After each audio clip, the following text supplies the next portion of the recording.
Shalom, selamat pagi. Kita berjumpa kembali di dalam kebenaran firman Tuhan. Mari saudara, kita berdoa sebelum kita mendengar firman Tuhan pagi hari ini. Bapa, kami sangat bersyukur karena Engkau Bapa yang sungguh-sungguh mengasihi kami. Bapa yang senantiasa menyediakan berkat yang terbaik di dalam kehidupan kami, yaitu kebenaran-Mu. Pagi hari ini Tuhan, kami mau mendengar dengan hati kami. Tolong kami Roh Kudus, urapi kami, pimpin kami. Biar oleh kebenaran firman Tuhan kami semakin mengasihi Bapa di dalam nama Tuhan Yesus. Amin. Saudara, saya hari-hari ini merenungkan ya.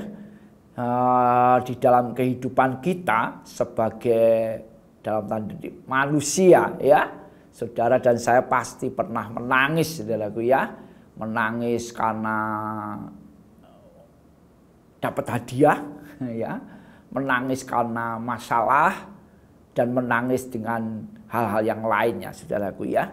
Dan saya merenungkan ada satu hal yang pernah Tuhan Yesus juga alami di dalam pelayanannya selama 3,5 tahun di muka bumi. Dia juga pernah menangis, saudaraku. Dan pagi hari ini kita akan belajar sesuatu ketika Tuhan Yesus menangis, saudaraku ya.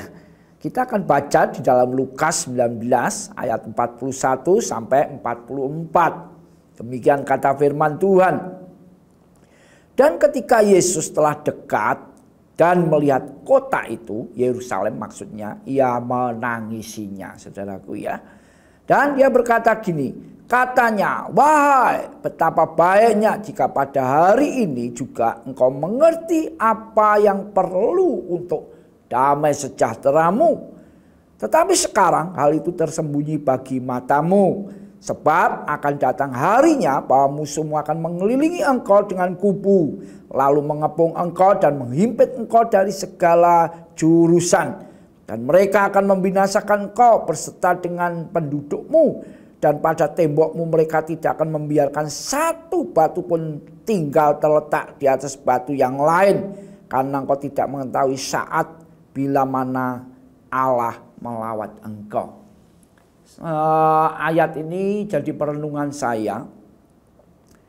Tuhan Yesus begitu prihatin, saudaraku ya, melihat Yerusalem selama dia 3,5 tahun melayani mereka, orang-orang yang percaya kepada Allah Yehova itu, mereka tetap, kalau Tuhan Yesus ngomong, degil hatinya, saudaraku ya. Mereka tidak bisa melihat Allah melalui Yesus Tuhan pada waktu itu melawat mereka. Benar-benar apa yang disampaikan Tuhan Yesus selama 3,5 tahun itu berita tentang kerajaan Allah. Bagaimana Allah mengasihi bangsa ini dan Allah benar-benar ingin memulihkan akan kehidupan rohani mereka, saudaraku ya. Kalau kita membaca Alkitab, ada catatan bahwa Maleaki sampai kepada Injil Matius itu terbentang waktu yang cukup panjang, di mana secara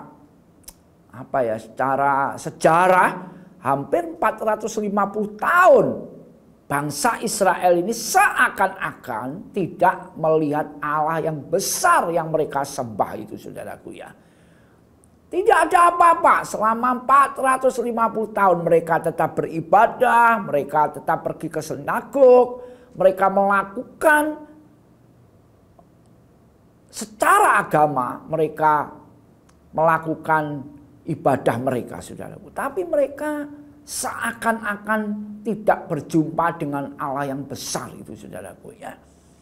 Dan ketika Allah mewujudkan dirinya, menampakkan dirinya di dalam diri Yesus, mereka juga tidak percaya, saudaraku.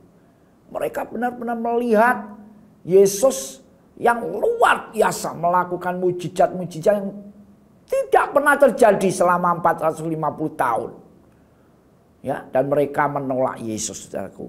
Oleh sebab itu Tuhan Yesus ngomong di sini ada 2 poin. Satu, dia mengatakan begini.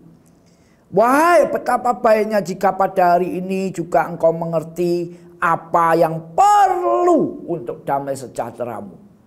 Saya percaya kalau mereka percaya kepada Yesus, pasti mereka penuh dengan damai sejahtera, saudaraku. Yang kedua, dikatakan bila mana Allah melawat engkau. Saya menyampaikan pesan pagi hari ini buat kita semua, termasuk kepada diri saya sendiri. Kita sebagai orang-orang percaya kepada Yesus Tuhan, harusnya dua perkara ini menjadi nyata, semakin nyata di dalam hidup kita, saudaraku ya. Damai sejahtera karena kita dekat dengan Tuhan, mengenal Tuhan, dan kita benar-benar merindukan lawatan demi lawatan, hari demi hari. Dan saya percaya kalau hal ini terjadi dalam hidup kita, saya percaya iman saudara dan saya akan semakin dibangun. Pertanyaannya, kalau hal-hal ini jauh daripada kita, inilah saatnya kita untuk menangis, saudaraku. Menangis dan berseru kepada Tuhan, Tuhan aku rindu benar-benar. Karena aku sudah percaya Engkau Tuhan. Aku pengen benar-benar hidup itu penuh dengan damai sejahtera yang daripada Engkau. Ya, Tuhan Yesus pernah mengatakan di Injil Yohanes, aku tinggalkan damai sejahtera kepadamu. Ya, jadi damai sejahtera itu ada dalam hidup kita, saudaraku. Kalau hari-hari ini kita hidup seringkali kemerungsung bahasa Jawanya ya. Waduh, gelisah. Bahkan saya lihat ada yang tidak bisa tidur. Ya, susah tidur karena memikirkan hal-hal yang memang ya itu kan harus dipikir betul. Kalau dipikir dan itu berubah, pikirlah. Tapi kalau itu tidak berubah, serahkanlah kepada Tuhan. Maka engkau akan dipenuhi oleh damai sejahtera, saudaraku.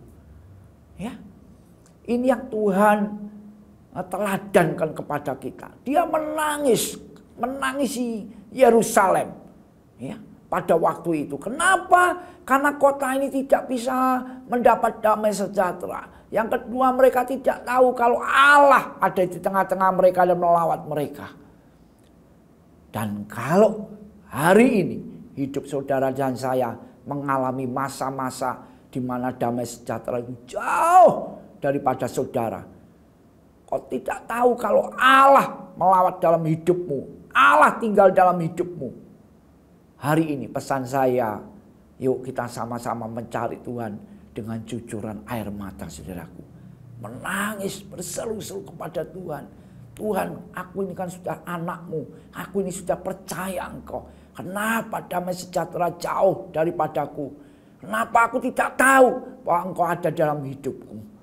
Dan saya percaya tangisan, jeritan hati kita yang keluar benar-benar dari lubuk hati kita. Karena kita merindukan akan damai sejahtera Tuhan, akan lawatan Tuhan. Maka itu akan terjadi dalam hidup kita, saudaraku. Jadi hari-hari ini jadi perenungan saya, saudaraku. Kalau aku sudah percaya Tuhan Yesus, saya percaya hidup itu pasti berkelimpahan dengan damai sejahtera.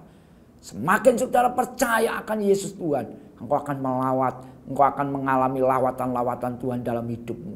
Yang akan membuat engkau semakin cinta Tuhan, semakin mengasihi Tuhan, semakin mengejar Tuhan lebih lagi. Mari sama-sama saudaraku, ya, tahun 2024 ini karena pesan gereja di Kahal adalah berjaga-jaga dan waspada. Saudara-saudara, saya mau kita berwaspada dan berjaga ketika damai sejahtera yang daripada Tuhan itu seakan-akan menghilang daripada hidup kita. Kita tidak tahu kalau Tuhan hari-hari sedang melawat kita. Itu menjadi waspada dan berjaga-jaga buat saudara dan saya.